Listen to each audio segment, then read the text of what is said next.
A principios del siglo XIX, Londres era la nueva Roma, la capital de un vasto imperio comercial que rodeaba el globo terrestre. No había otra ciudad más grande y más rica en el mundo. Su estilo de vida era igual. Allí estaban los que vestían con las mejores ropas, vivían en las mejores casas y tenían las más preciadas posesiones.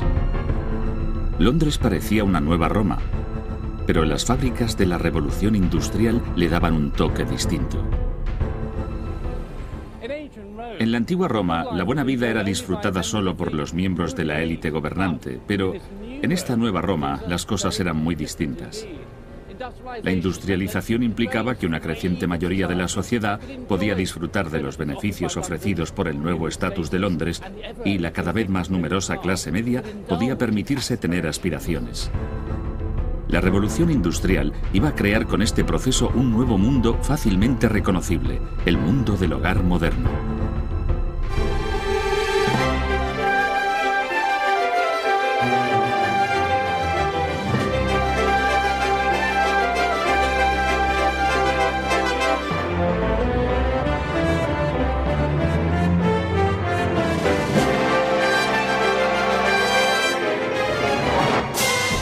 ¿Qué hizo la revolución industrial por nosotros?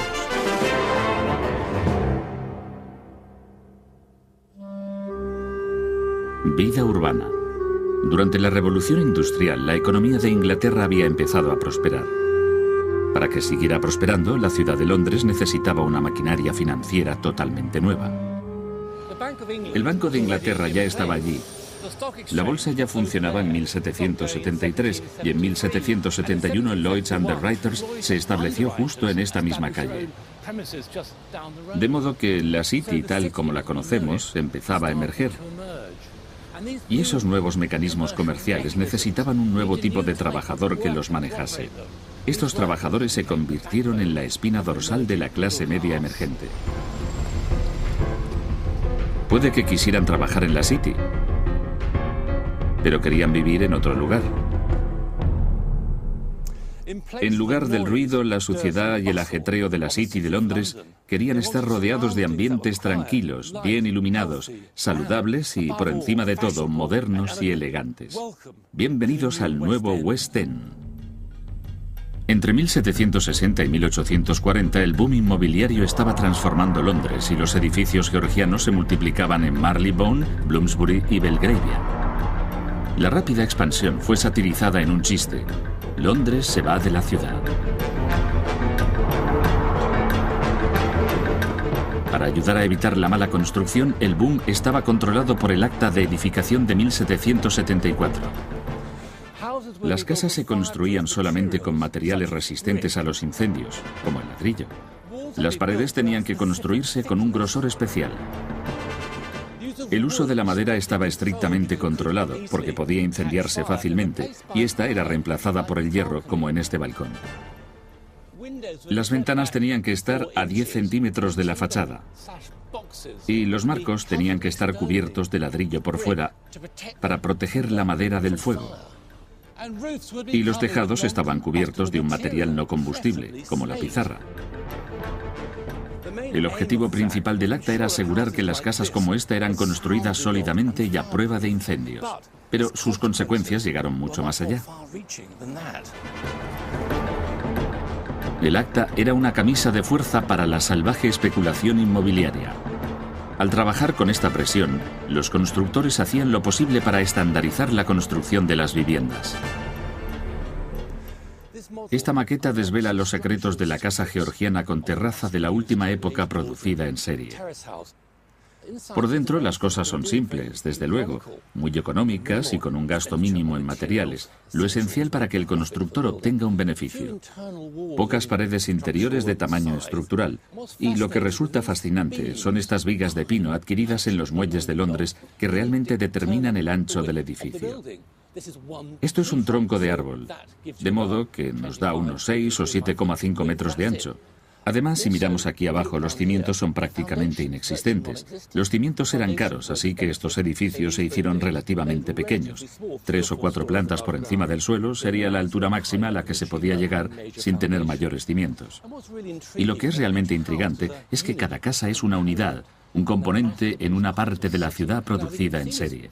Podemos verlo claramente por el sótano. La idea era construir rápido y barato, así que mejor que excavar el sótano hasta su altura total, el sótano estaba medio excavado, unos 93 centímetros, y ese suelo que había sido retirado, en lugar de llevarlo a otro sitio, lo que supondría grandes gastos, se colocaba en la calle para subir el nivel.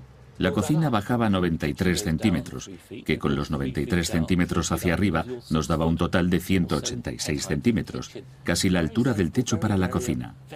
Muy sensato, una forma de construcción muy racional. Con un sistema así, la producción en masa de casas bien construidas podía despegar. El duque de Redford arrendó sus tierras en Bloomsbury al constructor James Barton para construir en ellas. Más al sur, Lord Grosvenor tenía varias hectáreas adecuadas para construir. Hoy, a ese terreno pantanoso tan bien situado lo llamamos Belgravia. Grosvenor necesitaba un constructor ambicioso para construir no solo en cantidad, sino con la mejor calidad en viviendas. El hombre que aceptó ese reto fue Thomas Cubitt. Algunas partes de Belgravia debían tener este aspecto durante los trabajos de construcción. Se descortezaba la capa superior del suelo para encontrar arcilla. Esta arcilla era utilizada por Cubitt para hacer ladrillos para la construcción. Y debajo de esta arcilla había grava. La grava es un excelente material para poner bajo los cimientos de los edificios. También es muy bueno para el drenaje, lo cual hace que sea un lugar saludable. Así que Cubitt también fue muy racional al usar esta arcilla para sus ladrillos y al sacar la arcilla para descubrir buena grava para los cimientos de sus edificios. Cubitt convirtió el solar de Belgravia en una fábrica de viviendas de la más alta calidad. El secreto de su éxito fue la forma en que su empresa estaba organizada. Cubitt no subcontrataba el trabajo. En lugar de eso, contrataba a todos los proveedores directamente. En 1828 llegaron a ser 1000 hombres. Cubitt hacía el control de calidad de cada parte del proceso de edificación, pero en Belgravia no se trataba solo de la calidad de las casas, se trataba también de la calidad de vida que ofrecían. Fíjense en lo espaciosa que es esta calle, es grandiosa. Pero Cubitt se preocupaba no solo de lo que ocurría sobre el suelo, sino de lo que ocurría por debajo. Antes incluso de que estas casas fueran construidas, él había pasado por debajo tuberías del agua, colectores y alcantarillado. Y aunque parezca increíble, estos servicios siguen funcionando bajo mis pies. El mapa del alcantarillado de Cubitt mostraba cómo se había impuesto un plan maestro en toda la zona, integrando los servicios en las casas. Cubitt no pensaba como un constructor, sino como un planificador de ciudades. Como muchas otras figuras de la revolución industrial, fue un individuo quien estableció nuestra forma de vivir antes que el gobierno. Pero el gobierno estaba al día en el uso de un material de la revolución industrial. El Acta del Pavimento Metropolitano de 1817 establecía que las nuevas tuberías de agua debían estar hechas de hierro forjado, como esta de aquí. Antes de esa fecha, las tuberías de agua se hacían de olmo. Básicamente eran troncos de olmo con un agujero en el medio, y aquí tenemos un maravilloso ejemplo. Los empalmes entre estas tuberías y estas tuberías de olmo se hacían muy a lo bruto.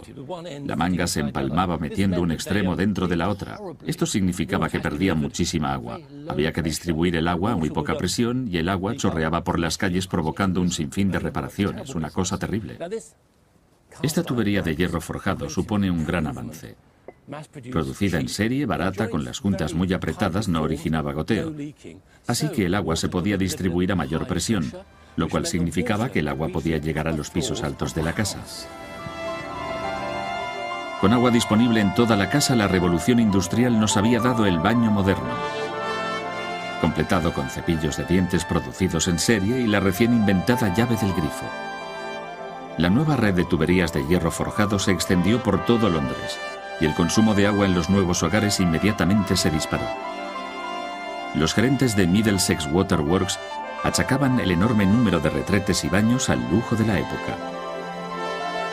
La producción en serie estaba creando las comodidades modernas dentro del hogar. Fuera, las cosas eran distintas.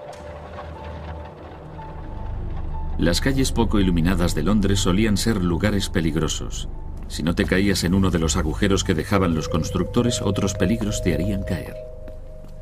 Inglaterra era la nación más rica del mundo. Sin embargo, en Londres todavía proliferaban los pobres forzados a vivir del crimen. Lo que esto significaba para los ricos era que incluso salir a cenar andando podía ser un asunto arriesgado, exponiéndose al tipo de crimen callejero del cual pretendían escapar al trasladarse a sus nuevas y elegantes viviendas. Los más ricos se habían acostumbrado a pagar a chicos para que les acompañaran con un farolillo y caminaran delante de ellos iluminándoles el camino. Pero ¿y si ese chico estaba compinchado con los maleantes?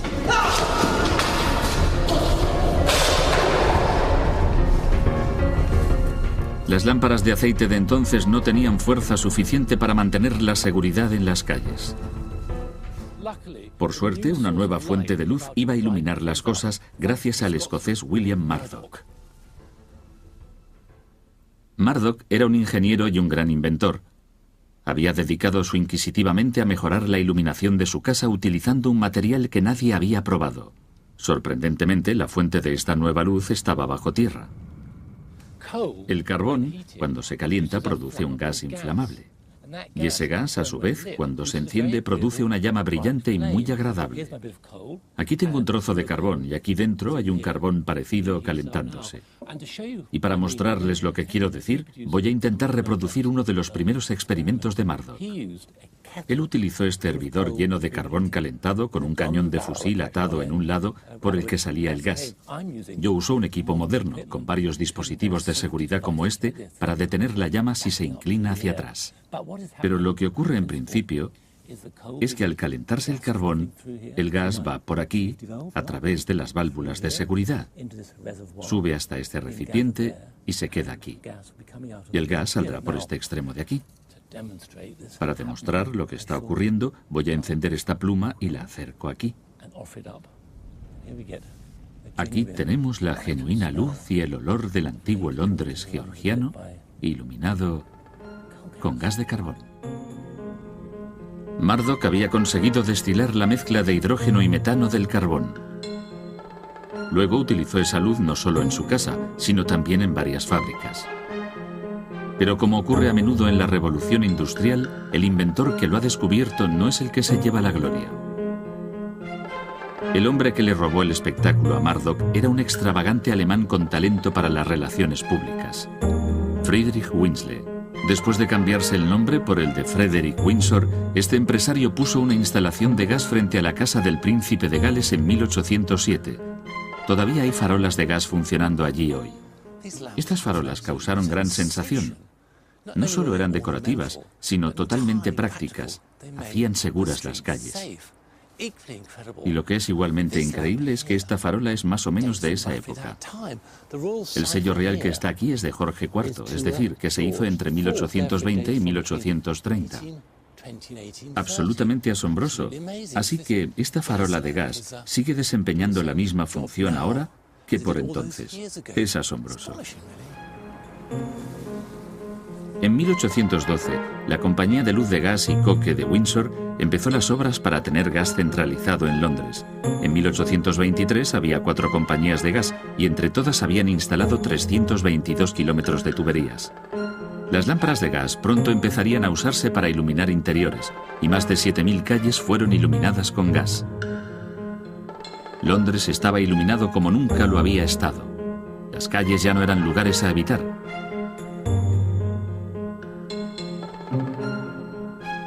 Desde luego, las lámparas de gas del West End lo convirtieron en un lugar donde la clase media podía acudir en masa para disfrutar de su nuevo pasatiempo, ir de compras. Durante la Revolución Industrial, las tiendas al por menor cambiaron totalmente de estilo en los aspectos más significativos. Había nacido la tienda moderna. Antes de la Revolución Industrial, la gente solía comprarlo casi todo en ferias y mercados, o a vendedores ambulantes. Las tiendas que existían eran simples empresas donde unos individuos vendían sus productos o servicios. Había poca variedad para atraer a los compradores. Además, había una cosa que les echaba siempre para atrás. En 1762 se hizo un acta de pavimentos que declaraba ilegales los letreros pegados o colgados porque eran un peligro para los peatones. ¿Se encuentra bien, amigo? Cielos, casi le da, ¿verdad? ¿Lo ven? ¿Lo ven? Pero las cosas estaban a punto de cambiar. En lugar de colgar carteles, los tenderos fueron obligados a usar estos carteles pintados, no tan llamativos quizás, pero más uniformes y desde luego más seguros. Los clientes ahora podían pararse tranquilos fuera de las tiendas, pero sus vistas eran todavía limitadas por los pequeños cristales de los escaparates. Pronto, debido a los grandes avances en la producción de cristal, el pequeño frontal de cristales panelados de la tienda dio paso a escaparates de cristal de una pieza, como este. Asombroso. Y el escaparate de tienda moderna pasó a ser una novedad. La gente venía a mirar, y al hacerlo, veía la abundancia de artículos expuestos dentro. Artículos que, según dice un comprador contemporáneo, casi bastaban para volverle a uno codicioso. Hubo un gran despliegue de zonas construidas para ser comerciales, como Regent Street, diseñada por John Nash en 1820, y Burlington Arcade, diseñada por Samuel Ware en 1819. Mercados perfectos para los artículos producidos en masa que estaban inundando Londres. Las tiendas cambiaban porque las cosas que vendían también cambiaban. Se estaba haciendo una revolución del consumo. Los artículos que ofrecían eran exquisitos y muy bien trabajados, pero habían dejado de ser exclusivos. Gracias a las fábricas de la revolución industrial, un vasto surtido de opciones se había abierto de repente para el consumidor. Una de las tiendas más excitantes para visitar y pioneras de este estilo era la de Wedgwoods. Comprar en Wedgwoods era terapia de compras al estilo del siglo XVIII. Esta asombrosa variedad de objetos de loza fina hizo de ella una tienda de tipo moderno. Este tipo de tienda nos parece normal ahora, pero entonces era algo muy nuevo. No solo por la enorme variedad de objetos en venta, sino por la excitante y adictiva experiencia de poseer y comprar. El hombre que transformaría la mesa de comedor de la clase media, Josiah Wedgwood, procedía de una familia de alfareros de Staffordshire. Cuando tenía casi 11 años cogió la viruela y eso le dejó la rodilla izquierda paralizada. El reposo forzoso le dio la ocasión de dedicarse a hacer experimentos dirigidos a un objetivo en particular. Uno de los grandes desafíos de la época era encontrar loza barata y de alta calidad que resultara atractiva a la gente con gusto y que rivalizara con la porcelana que estaba tan de moda en Europa. Wedgwood empezó a trabajar. Estaba decidido a mejorar la pobre calidad de la loza producida por otros alfareros de Staffordshire y creía que un esfuerzo sistemático daría sus frutos. Experimentó con esmaltes, arcillas de color, y sus experimentos siguieron. En realidad, siguieron durante años. Vemos en su libro de experimentos que seguía una especie de metodología científica para encontrar la loza blanca perfecta. Absolutamente fascinante. Estaba intentando eliminar la improvisación de la alfarería, y aquí podemos ver que sus experimentos daban resultado porque, al final, anota, un buen blanco esmaltado, el mejor de todas estas pruebas, uniforme. Con kaolín calcinado, el ingrediente clave añadido en la medida justa, la exquisita loza blanca fue un éxito instantáneo. Incluso la reina la prefería a la porcelana.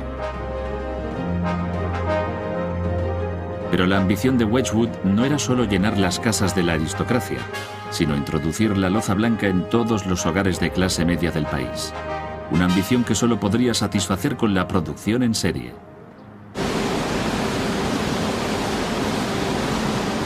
El objetivo de la construcción de la fábrica Wedgwood se cumplió hace mucho, pero el negocio que lleva su nombre todavía funciona muy bien. En gran parte por las técnicas de producción en serie que puso en marcha hace 230 años. Wedgwood empleaba la división del trabajo y la última tecnología, como los tornos giratorios, los tornos que funcionan con vapor y el pirómetro, que por primera vez permitía medir la temperatura del horno en cualquier momento. Lo siguiente que salió de la fábrica fue un nuevo tipo de loza más ambicioso, la Jasper, un nuevo tipo de loza fina. El característico cuerpo azul era decorado a mano con figuras clásicas. Le he preguntado a Gay Blake Roberts cómo estos elementos que parecen tan individuales se podían producir en serie. Wedgwood en realidad los hacía en moldes, pero al principio no. Los primeros eran pequeños sellos que no eran muy buenos, porque literalmente se rellenaban con arcilla y se presionaban sobre el objeto. No es muy preciso, es un poco desigual por el borde. Es muy desigual por los bordes y no consigues una clara definición. Así que se hace con un poco de agua, un poco de arcilla y cera. Es bastante fácil. Muy fácil. Y no tan efectivo. No, desde luego que no.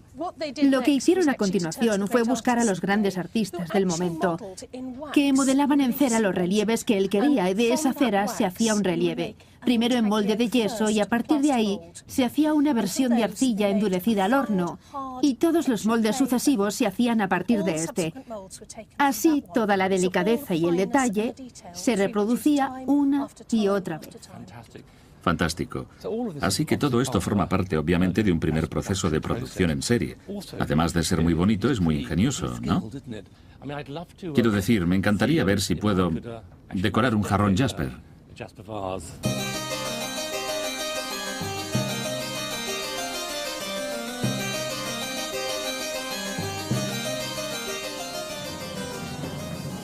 Me siento bastante seguro al hacerlo. Siento como...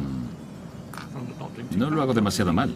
¿Qué le parece? Bueno, pienso que las palabras de Wedgwood son muy válidas. Hago artistas de meros hombres. El sistema Wedgwood era infinitamente versátil y podía cambiar con las modas. Cuando el duque de Portland compró una sensacional vasija romana del siglo I, Wedgwood hizo una copia. La vasija de Portland se convirtió en la pieza central de las grandes tiendas de Londres que dirigía con su socio Thomas Bentley. Wedgwood y la manera de vender de Bentley eran casi tan pioneras como sus vasijas. Wedgwood dijo que la moda puede ser superior al mérito en muchos aspectos, una frase extraña. Lo que quería decir es que su tienda de Londres no solo suministraba pedidos, sino que creaba pedidos, y esto impulsaba la industrialización a ir más lejos. Buena elección.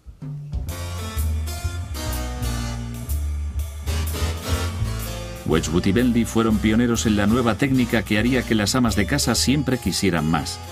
Hoy a esto lo llamamos marketing y durante la revolución industrial se implantó. Buenas tardes, señora. Yo soy de Wedgwood. Catálogos de venta, vallas publicitarias y vendedores puerta a puerta despertaban el apetito del consumidor.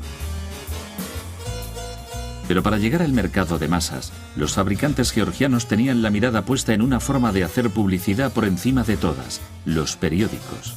El problema era que a principios del siglo XVIII sus tiradas eran pequeñas, y eso era en gran parte debido a la imprenta Stanford, que los imprimía. Le he pedido a John Liffin del Museo de la Ciencia que lo explique. Esta imprenta parece bastante básica. Sí, es básica. Es casi el principio de la imprenta que se había conocido durante los 200 o 300 años anteriores. Sí. La tecnología ha mejorado, pero en realidad es una labor tan intensa como lo había sido con las imprentas anteriores. Correcto. Usando esta imprenta, en 1801 el periódico Times podía imprimir y vender solo 2.500 unidades al día. Frustrado al ver cómo los sueldos hacían que la expansión fuera prohibitiva, su propietario, John Wills II, apostó por una nueva y cara tecnología: la imprenta de vapor de Koenig & Bauer. Aquí está. Esta es la imprenta de vapor de Koenig & Bauer. Fue la primera imprenta de vapor en el mundo. Si el vapor estuviera funcionando esta noche, habría un pequeño motor soplando por allí. Eso es. Hay un volante de inercia. Bueno, y aquí hay un sustituto del motor de vapor, que soy yo. Bien. Bueno, allá vamos. De acuerdo. La imprenta de vapor de Koenig mecanizaba todo el proceso de impresión. Una pletina con los caracteres pasaba primero por un rodillo de cuero que la entintaba y luego por un cilindro en el que se colocaba el papel para imprimir. Luego la pletina con los caracteres volvía automáticamente, se entintaba de nuevo, ya lista para imprimir otra hoja procedente del segundo cilindro. ¿Cómo funciona? El papel entra, gira por el cilindro que veíamos y aquí lo tenemos. Bueno, esto es el Times. Y el director dice aquí que esta máquina es el mayor avance relacionado con la imprenta desde el descubrimiento del arte de imprimir. Normalmente, los periódicos son muy dados a promocionar sus propias actividades y a exagerarlas bastante. Pero creo que en este caso el Times tiene razón. Con las imprentas de vapor girando, la tirada del Times pronto llegó a 7.000 por día. En 1855 era casi de 60.000. Un nuevo producto de masas estaba alimentando el fuego de la demanda del consumidor en casa: la información. La gente estaba más dispuesta a comprar cosas si habían leído sobre ellas en un periódico. Por primera vez, la presión estaba en no ser menos que los Jones georgianos. Un producto se anunciaba como alivio para las dolencias del sexo femenino debilitado por la fatigosa rutina de la vida moderna. La moda impulsaba la revolución industrial. Cuando los colores brillantes se pusieron de moda, los georgianos se convirtieron en estilistas del hogar tan finos como lo somos nosotros hoy. Tradicionalmente, los colores se conseguían a través de los vegetales, de varios vegetales o minerales de color tierra. El problema es que esos colores tradicionales no solían ser muy resistentes al uso. Ciertamente es muy difícil lavar un tejido hecho con un tinte vegetal, así que había todo un mundo de posibilidades para que la gente pudiera elegir colores brillantes, que reflejaran el gusto del momento y que fueran resistentes al uso. En 1797, un químico francés, Louis-Nicolas Vauquelin, mezcló una parte de dicromato de potasio con 2 partes de acetato de plomo. El resultado sirvió de inspiración para toda una serie de actualizados interiores: el amarillo de cromo. Esto es fantástico, maravilloso. El amarillo de cromo estaba muy de moda en la ciudad en los años 1810-1820. Todo el mundo quería esto para pintar paredes o para tejidos. Y es un monumento maravilloso a la revolución industrial, porque aquí tenemos química e invención al servicio de la moda y del estilo. Es algo auténtico. Debo decir que tiene bastante buena pinta. Mi propia casa, de hecho, podría beneficiarse con esto. El resultado fue dinamita para diseño de interiores. En unos años, los industriales lo usaban en la producción de artículos para el hogar y los decoradores lo habían puesto en el Royal Pavilion en Brighton. La clase media seguía de cerca el proceso.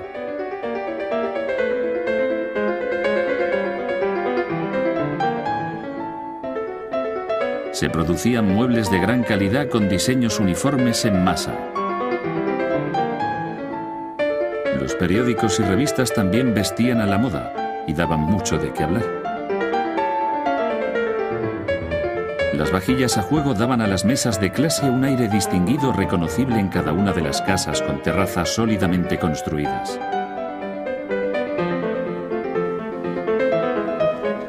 La revolución industrial no solo había creado el hogar moderno, sino una manera de vivir moderna. Por primera vez, los objetos de alta moda no solo eran deseables, sino obtenibles por un sector más amplio de la sociedad. Y lo que se había conservado en el museo, la historia, la cultura, ahora se podía comprar y exponer en los hogares de las cada vez más numerosas clases medias. Y el hogar del hombre inglés realmente se había convertido en su castillo gracias a la revolución industrial.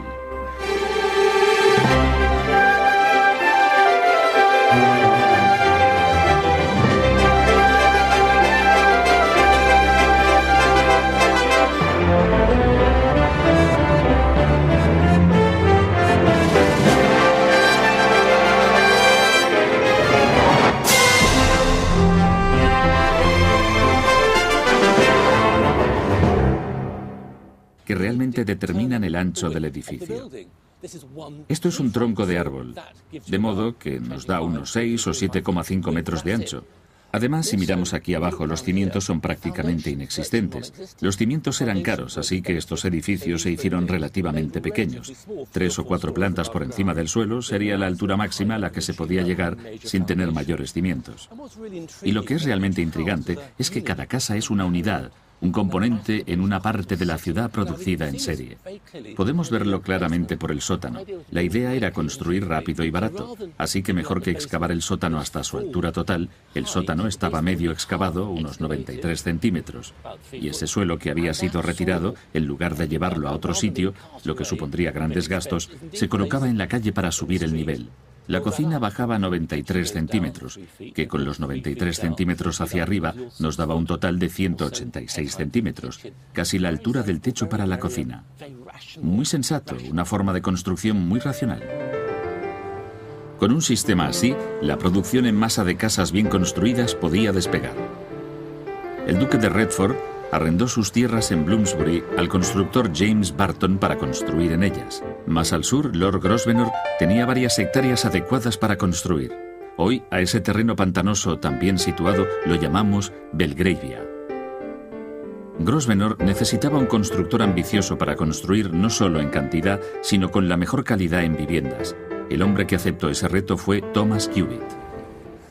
Algunas partes de Belgravia debían tener este aspecto durante los trabajos de construcción. Se descortezaba la capa superior del suelo para encontrar arcilla. Esta arcilla era utilizada por Cubitt para hacer ladrillos para la construcción. Y debajo de esta arcilla había grava. La grava es un excelente material para poner bajo los cimientos de los edificios. También es muy bueno para el drenaje, lo cual hace que sea un lugar saludable. Así que Cubitt también fue muy racional al usar esta arcilla para sus ladrillos y al sacar la arcilla para descubrir buena grava para los cimientos de sus edificios. Cubitt convirtió el solar de Belgravia en una fábrica de viviendas de la más alta calidad. El secreto de su éxito fue la forma en que su empresa estaba organizada. Cubitt no subcontrataba el trabajo. En lugar de eso, contrataba a todos los proveedores directamente. En 1828 llegaron a ser 1000 hombres. Cubitt hacía el control de calidad de cada parte del proceso de edificación, pero en Belgravia no se trataba solo de la calidad de las casas, se trataba también de la calidad de vida que ofrecían. Fíjense en lo espaciosa que es esta calle, es grandiosa. Pero Cubitt se preocupaba no solo de lo que ocurría sobre el suelo, sino de lo que ocurría por debajo. Antes incluso de que estas casas fueran de inercia. Bueno, y aquí hay un sustituto del motor de vapor, que soy yo. Bien. Bueno, allá vamos. De acuerdo. La imprenta de vapor de Koenig mecanizaba todo el proceso de impresión. Una pletina con los caracteres pasaba primero por un rodillo de cuero que la entintaba y luego por un cilindro en el que se colocaba el papel para imprimir. Luego la pletina con los caracteres volvía automáticamente, se entintaba de nuevo, ya lista para imprimir otra hoja procedente del segundo cilindro. ¿Cómo funciona? El papel entra, gira por el cilindro que veíamos y aquí lo tenemos. Bueno, esto es el Times. Y el director dice aquí que esta máquina es el mayor avance relacionado con la imprenta desde el descubrimiento del arte de imprimir. Normalmente, los periódicos son muy dados a promocionar sus propias actividades y a exagerarlas bastante. Pero creo que en este caso el Times tiene razón. Con las imprentas de vapor girando, la tirada del Times pronto llegó a 7000 por día. En 1855 era casi de 60.000. Un nuevo producto de masas estaba alimentando el fuego de la demanda del consumidor en casa: la información. La gente estaba más dispuesta a comprar cosas si habían leído sobre ellas en un periódico. Por primera vez, la presión estaba en no ser menos que los Jones georgianos.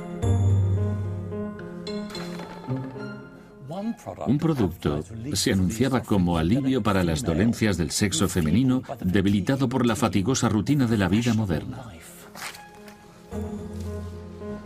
La moda impulsaba la revolución industrial.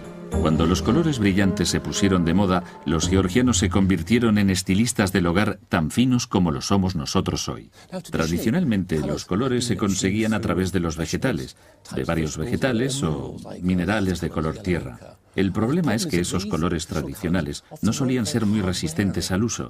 Ciertamente es muy difícil lavar un tejido hecho con un tinte vegetal, así que había todo un mundo de posibilidades para que la gente pudiera elegir colores brillantes, que reflejaran el gusto del momento y que fueran resistentes al uso.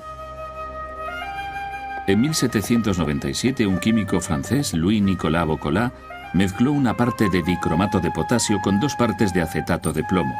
El resultado sirvió de inspiración para toda una serie de actualizados interiores. El amarillo de cromo. Esto es fantástico, maravilloso. El amarillo de cromo estaba muy de moda en la ciudad en los años 1810-1820. Todo el mundo quería esto para pintar paredes o para tejidos. Y es un monumento maravilloso a la revolución industrial, porque aquí tenemos química e invención al servicio de la moda y del estilo. Es algo auténtico, que por primera vez permitía medir la temperatura del horno en cualquier momento. Lo siguiente que salió de la fábrica fue un nuevo tipo de loza más ambicioso, la Jasper, un nuevo tipo de loza fina. El característico cuerpo azul era decorado a mano con figuras clásicas. Le he preguntado a Gay Blake Roberts cómo estos elementos que parecen tan individuales se podían producir en serie.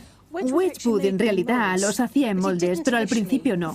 Los primeros eran pequeños sellos que no eran muy buenos, porque literalmente se rellenaban con arcilla y se presionaban sobre el objeto. No es muy preciso, es un poco desigual por el borde. Es muy desigual por los bordes y no consigues una clara definición. Así que se hace con un poco de agua, un poco de arcilla y cera. Es bastante fácil. Muy fácil. Y no tan efectivo. No, desde luego que no. Lo que hicieron a continuación fue buscar a los grandes artistas del momento, que modelaban en cera los relieves que él quería, y de esa cera se hacía un relieve. Primero en molde de yeso y a partir de ahí se hacía una versión de arcilla endurecida al horno, y todos los moldes sucesivos se hacían a partir de este.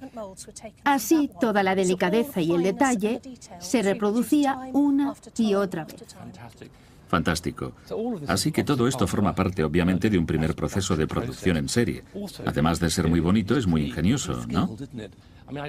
Quiero decir, me encantaría ver si puedo decorar un jarrón Jasper.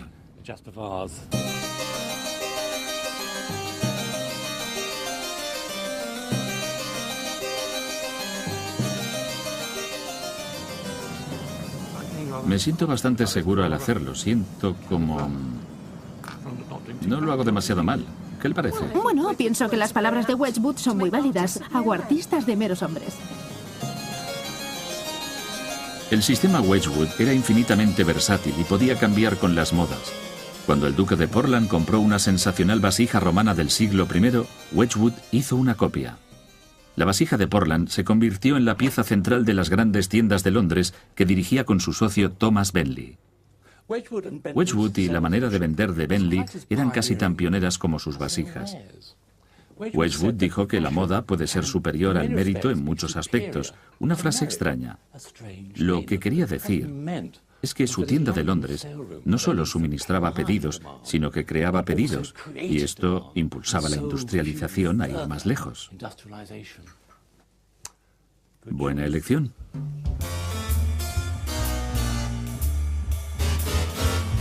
Wedgwood y Bentley fueron pioneros en la nueva técnica que haría que las amas de casa siempre quisieran más.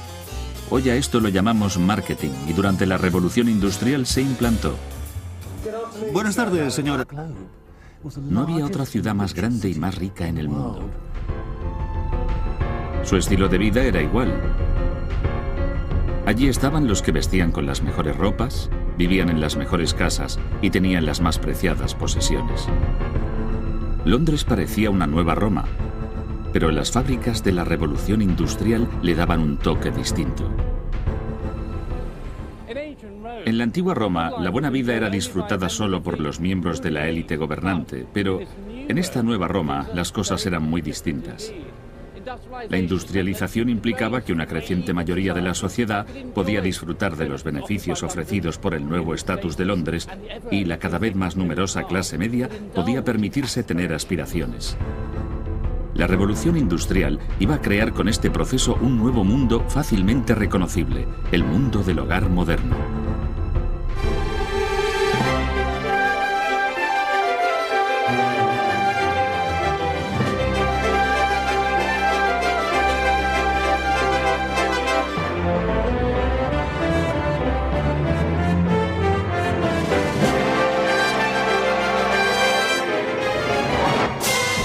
que hizo la revolución industrial por nosotros.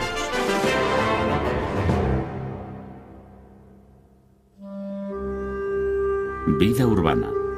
Durante la revolución industrial, la economía de Inglaterra había empezado a prosperar. Para que siguiera prosperando, la ciudad de Londres necesitaba una maquinaria financiera totalmente nueva. El Banco de Inglaterra ya estaba allí. La bolsa ya funcionaba en 1773 y en 1771 Lloyd's Underwriters se estableció justo en esta misma calle. De modo que la City, tal como la conocemos, empezaba a emerger. Y esos nuevos mecanismos comerciales necesitaban un nuevo tipo de trabajador que los manejase. Estos trabajadores se convirtieron en la espina dorsal de la clase media emergente. Puede que quisieran trabajar en la City, pero querían vivir en otro lugar. En lugar del ruido, la suciedad y el ajetreo de la City de Londres, querían estar rodeados de ambientes tranquilos, bien iluminados, saludables y, por encima de todo, modernos y elegantes. Bienvenidos al nuevo West End. Entre 1760 y 1840, el boom inmobiliario estaba transformando Londres y los edificios georgianos se multiplicaban en Marylebone, Bloomsbury y Belgravia. La rápida expansión fue satirizada en un chiste. Londres se va de la ciudad. Para ayudar a evitar la mala construcción, el boom estaba controlado por el Acta de Edificación de 1774. Listas de meros hombres. El sistema Wedgwood era infinitamente versátil y podía cambiar con las modas. Cuando el duque de Portland compró una sensacional vasija romana del siglo I, Wedgwood hizo una copia. La vasija de Portland se convirtió en la pieza central de las grandes tiendas de Londres que dirigía con su socio Thomas Bentley. Wedgwood y la manera de vender de Bentley eran casi tan pioneras como sus vasijas. Wedgwood dijo que la moda puede ser superior al mérito en muchos aspectos, una frase extraña. Lo que quería decir es que su tienda de Londres no solo suministraba pedidos, sino que creaba pedidos, y esto impulsaba la industrialización a ir más lejos. Buena elección.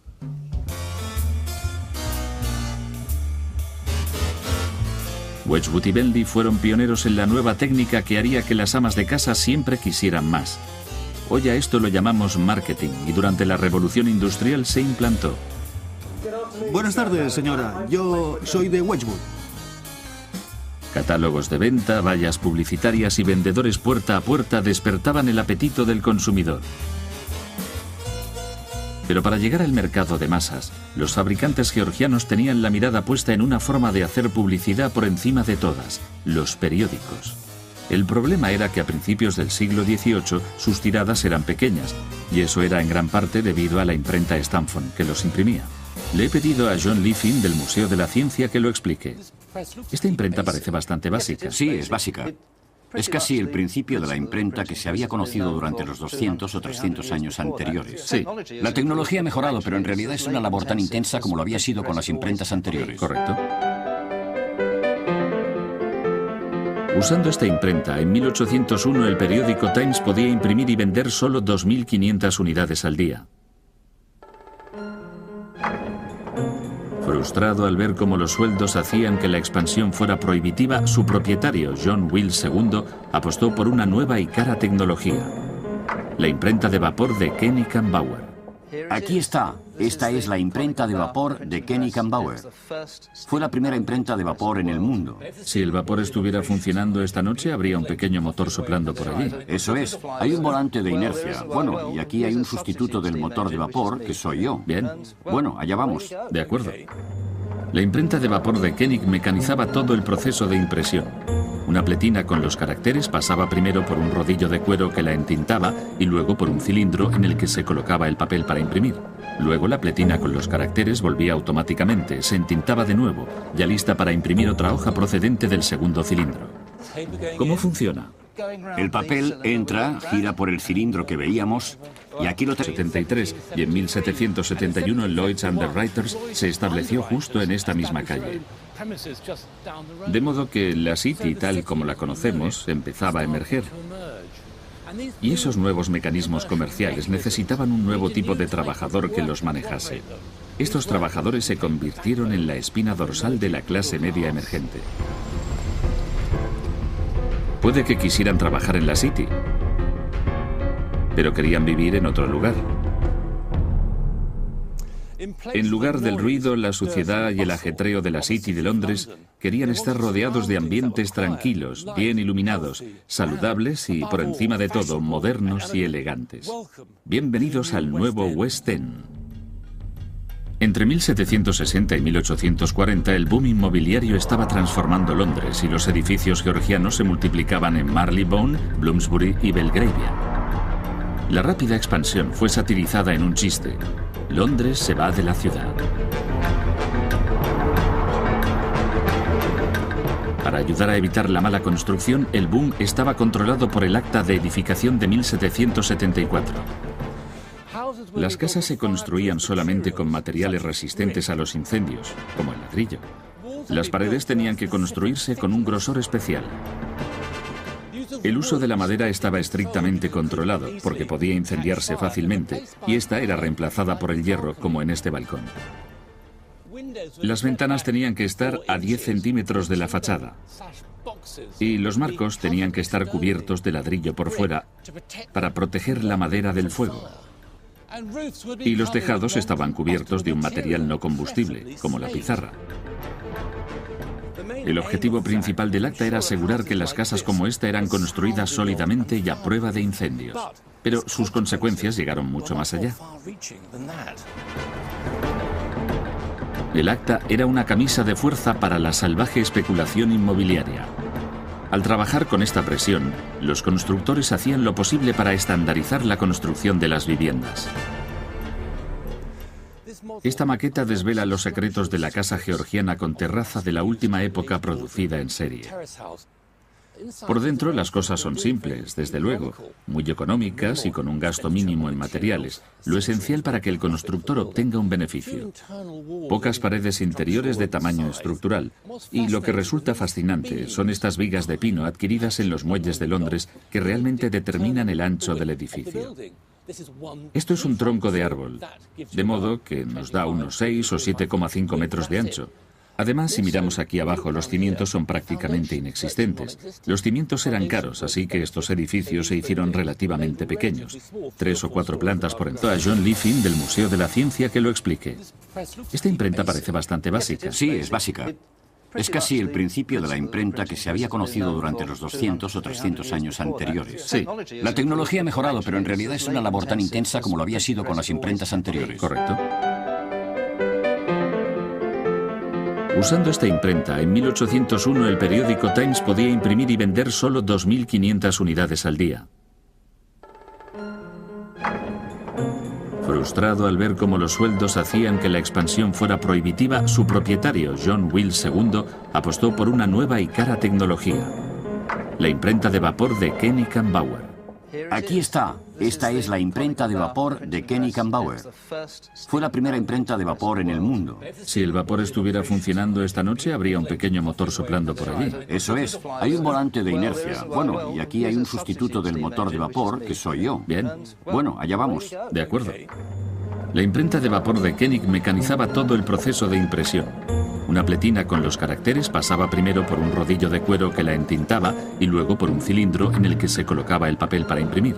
Luego la pletina con los caracteres volvía automáticamente, se entintaba de nuevo, ya lista para imprimir otra hoja procedente del segundo cilindro.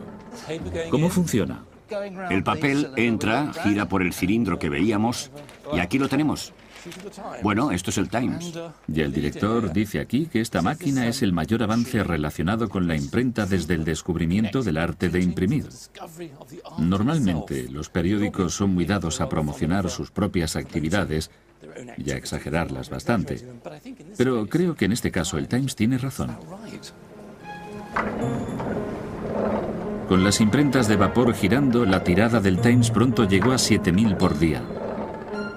En 1855 era casi de 60.000. Un nuevo producto de masas estaba alimentando el fuego de la demanda del consumidor en casa: la información. La gente estaba más dispuesta a comprar cosas si habían leído sobre ellas en un periódico. Por primera vez, la presión estaba en no ser menos que los Jones georgianos. Un producto se anunciaba como alivio para las dolencias del sexo femenino debilitado por la fatigosa rutina de la vida moderna. La moda impulsaba la revolución industrial. Cuando los colores brillantes se pusieron de moda, los georgianos se convirtieron en estilistas del hogar tan finos como lo somos nosotros hoy. Tradicionalmente, los colores se conseguían a través de los vegetales, de varios vegetales o minerales de color tierra. El problema es que esos colores tradicionales no solían ser muy resistentes al uso. Ciertamente es muy difícil lavar un tejido hecho con un tinte vegetal, así que había